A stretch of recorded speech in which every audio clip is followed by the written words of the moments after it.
নমস্কার বন্ধুরা, আমি ইন্দ্রাণী এটিটির পক্ষ থেকে আবার আপনাদের সামনে চলে এসেছি।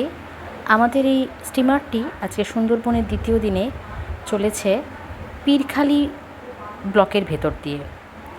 দুদিকে গহন অরণ্য আর এখন চলছে মরাকোটাল। যে কোনো সময় কিন্তু দেখা হয়ে যেতে পারে আমাদের সাথে দক্ষিণ রায়ের। এই মরাকোটালের সময় জল কম থাকায় তারা এক জায়গা থেকে আরেক জায়গায় যাতায়াত করে।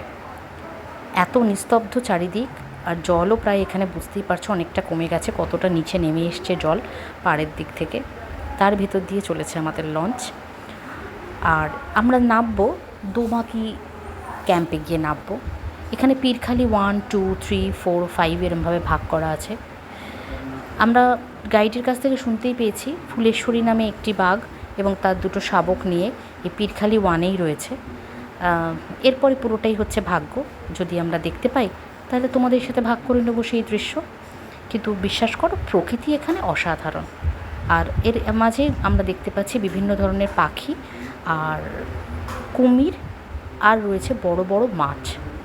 এবার আমাদের গাইড আমাদের যথেষ্টভাবে বলে দিচ্ছে যে কোন দিকে কী দেখা যাচ্ছে। এছাড়া এখানে কামটের উপদ্রব প্রচুর। কামট, যেটা আমরা বাংলায় কামট বলি, মানে যেটা হচ্ছে জলের মধ্যে তুমি দাঁড়িয়ে থাকলে পাটা যে কখন কেটে নিয়ে চলে যাবে তুমি ফিল করতেও পারবে না।